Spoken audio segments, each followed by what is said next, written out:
Hi everyone, and welcome to episode 7 of So Now You're a Teacher. I'm your host, Liesl McConchy, international expert in brain-based learning, author, teacher, and mother of 3, who remembers not being able to ever go to the bathroom when I needed to as a teacher, but at least back then my students didn't follow me into the bathroom with me. Oh, the life of having little ones at home.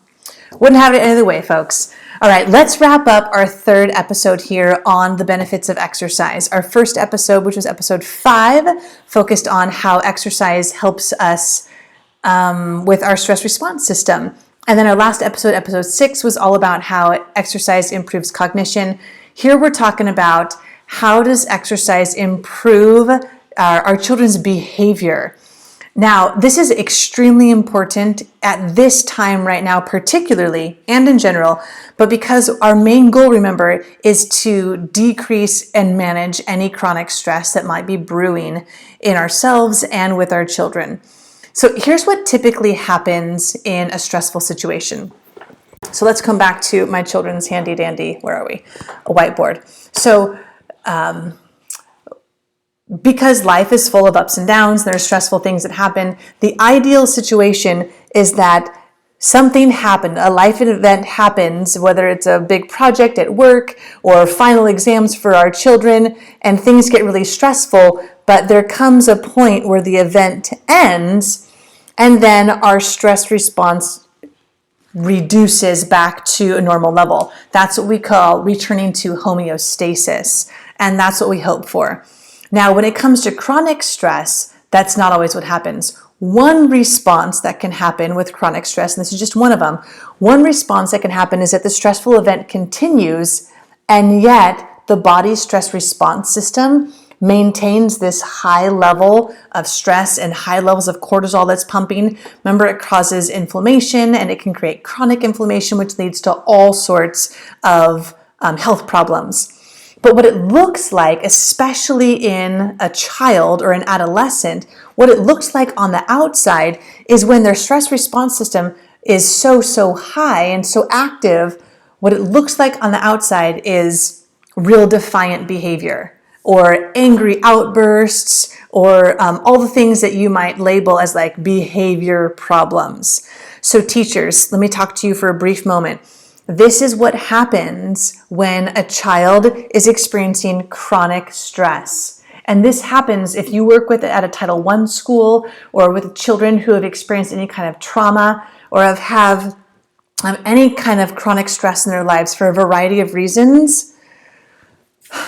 And if they are quote unquote acting out in your class, there's a really good chance that it's simply a symptom of chronic stress.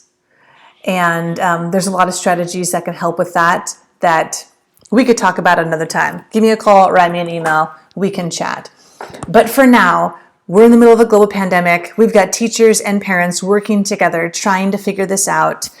Here's how exercise can help us with that behavior regulation. Now, you're learning that I'm like a big research junkie. I really love diving into the research. So let me just share a quick summary of one of many research studies that talks about the benefits of exercise with behavior regulation.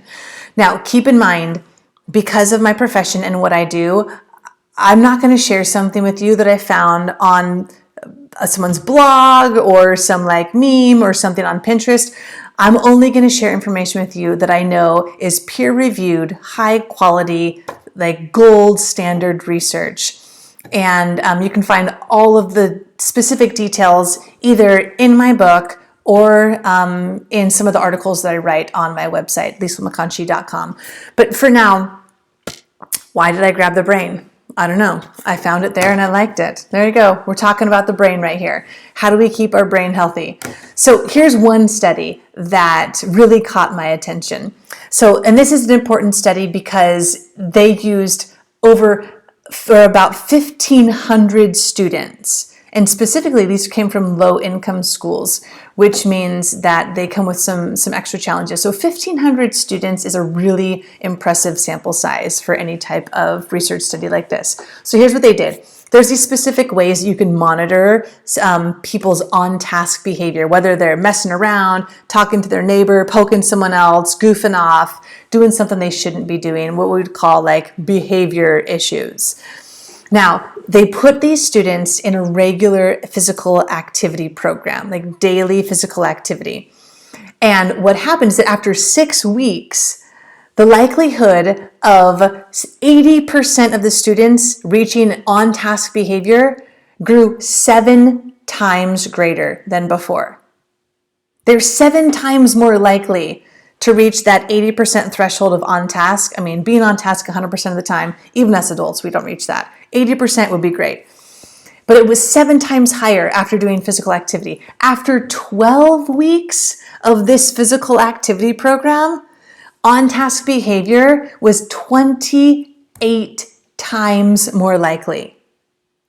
You guys, and it's free. Physical activity is free. Like, you can't buy this kind of behavior management program.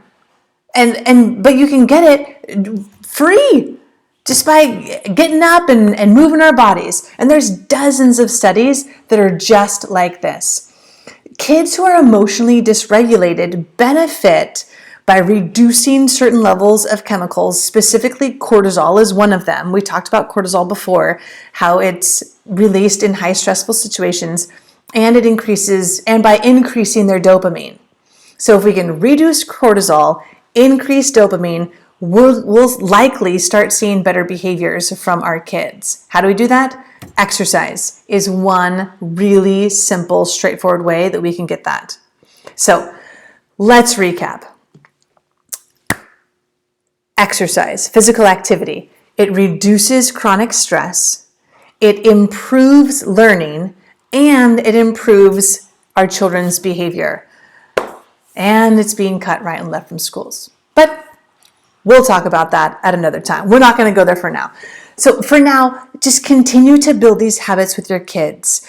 Where we're headed next, let's talk about motivation next. So where we're headed next is we're going to talk about motivation, because now that you're all informed and really excited about getting your kids up and moving, I understand that sometimes it can be tough to motivate them. They really enjoy their couch or their bed or wherever they like being.